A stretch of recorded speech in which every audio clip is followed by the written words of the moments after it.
Staying in your posture, how many times do you find yourself where you're standing up, your chest is backing out of it, and now all of a sudden, instead of being able to get that lag, shallowing this club out, getting some great shaft lean, staying down in your posture all the way through, you find out that you have to back out of it. Now you have to lose all your lag, start casting it like this to make the club longer just to be able to reach the golf ball here. So I back my chest out, my hips come forward, and now I'm flipping it. And I got to tell you, if that's what's happening, it's virtually impossible to get really solid, crisp contact on the golf ball consistently. You hit a great shot, you hit one amazing, and you think, why can't I do that every single time? Because the next one's going to be heavy, the next one's going to be thin, the next one's not going to be very solid. It's just too hard because it's all hand-eye coordination and club timing when you're doing that. So let's get right into it. The very first thing, if I'm coming out of my posture, let's go over the actual muscles here. Now, you don't need to know the names of these, but it really helps to know what's really going on inside your body when you're doing this if you want to kick this habit once and for all. So in the front of my body, kind of going from my lower spine and the top of my pelvis down to my femur, I have something called a psoas muscle. That's what people call a hip flexor. And what that does is when I contract that muscle, it bends my pelvis and my spine forward to where now there's an angle between my femur and my spine angle there. So when I'm doing that, the front side of my body should be engaged.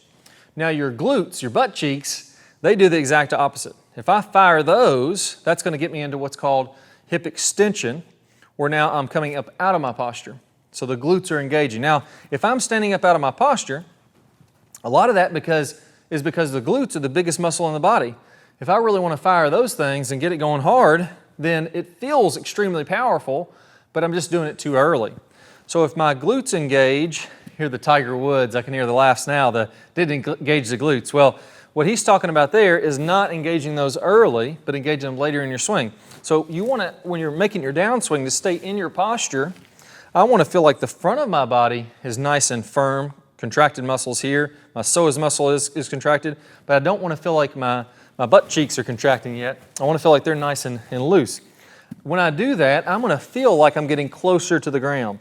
My hands or my knuckles are going to feel like they're scraping on the turf here.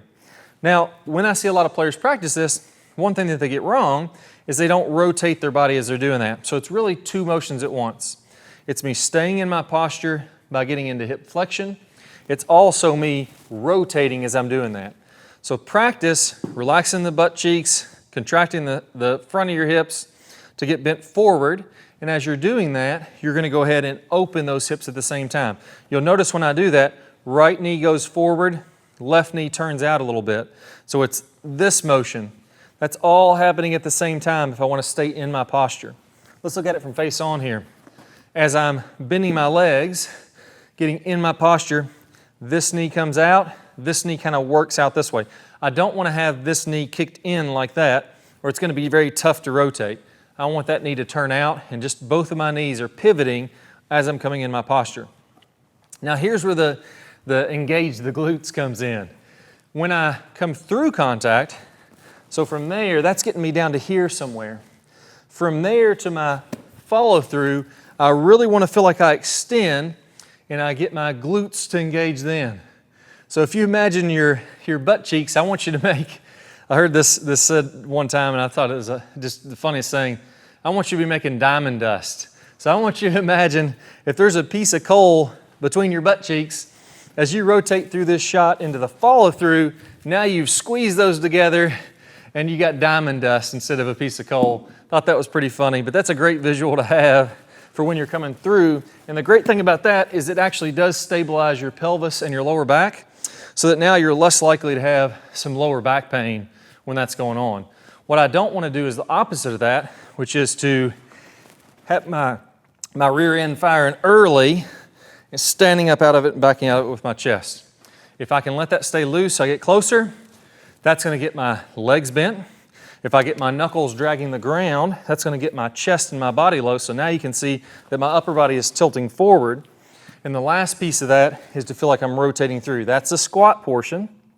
And then from there, when I rotate on through, I'm going to go ahead and turn on the diamond dust. I'm going to feel like my belt buckle now is leading the way. So now I'm completely out of my posture. My belt buckle is leading the way. My chest is high, and here's a great feeling. Here's one of the surefire ways. I noticed this from Jack Nicklaus, did it every time, and I think it's just a great key to make sure you get in that position. Once I get low here, my knees, everything are opening up, I'm in a great position. From there, I'm gonna go ahead and fire, and I want my right elbow to be high and pointing to the target, almost in front of my head. So if I was gonna go this way, I want it to be here, facing toward the target. And that is really difficult to do if you stay down. So if I'm somebody that just kind of stays down in my posture, that's not gonna work. I never engage my lower body there at all. I'm not gonna have any speed, it's gonna be all arms. My elbows are gonna be low. If I get down and then go ahead and extend and get that elbow high, that ensures that I get the squeeze the cheeks, finish my turn position there. And the great benefit of that, again, is it kind of protects the lower back as that's happening. So let's go ahead and try it out. You're gonna see here, as I start my downswing, I get in my posture, and then from there, I'm gonna finish with that elbow high, cheeks squeezed. Should be a really great swing to stay in my posture the entire swing. There we go. So that felt great. My first move down, I felt like it's here, and then I'm extending up. Now, it only happens a little bit. You don't have to go way, way down in this squat. You may feel like your knuckles are dragging the ground, but they don't have to be like that. You're just getting a little bit lower before you extend up, and that's all you need to make this happen. I'll exaggerate one more time here, and notice how my chest comes down. I go into hip flexion, but I really don't do a ton of it as I'm making this move. Let's try it out. There we go. I'm not gonna hit them a whole lot better than that. You know, but there's one piece I didn't talk about here, and if you're an over-the-top player, let's imagine that you start opening these hips and staying in your posture. But let's imagine you're already a little bit steep. Well, what happens when I get in my posture and I get closer to the ground and I open my hips and my club is very steep like this? That puts me in the absolute worst position that you can be in. I want you to feel like that club gets here. That's gonna be disaster because I'm gonna be chopping down into this golf shot. What we need to do is we need to do one thing with the wrist that once we learn this, now it makes sense to get that club shallowed out. You see, shallowing the club and getting to be on that swing plane. So when I get on a good swing plane in the downswing, I can get as close as I want to the ground and it's still gonna be nice and shallow. I never have to worry about it digging. I never have to worry about the consistency being there because that club is coming in really shallow with the ground, tons of shaft lean, all the great stuff that you see the pros doing. Well, if I'm steep, that's not gonna happen. But also, if my wrist angle isn't correct.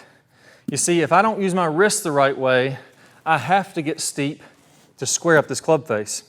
In the video that I'm gonna show you in a minute, I'm gonna teach you the right way to square up the wrist so that I can get as shallow as I want and come from the inside.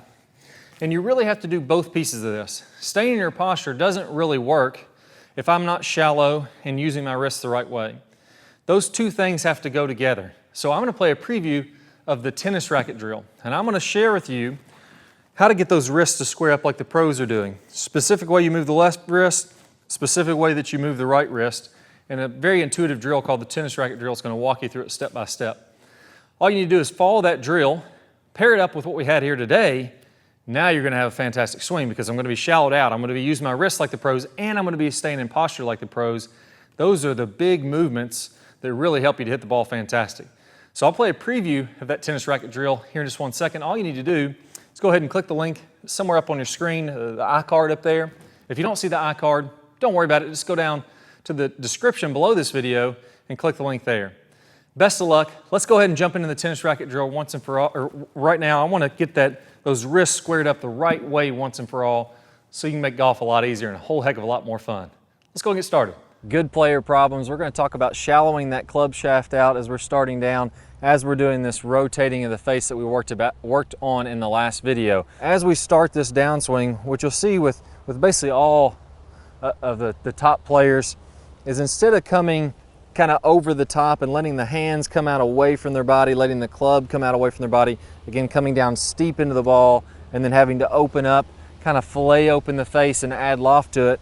The flattening of the shaft should happen as soon as we start down. So as we start this downswing, what we want to have happening here You can imagine that if I draw a line from the hosel of my club up through my right elbow, that's my swing plane line, my elbow plane. As I go to the top of the swing, I'm going to be slightly above that. And then as I start down, I want my hands to start to shallow out. I want the club to shallow out inside of this elbow plane. And at the same time, I'm going to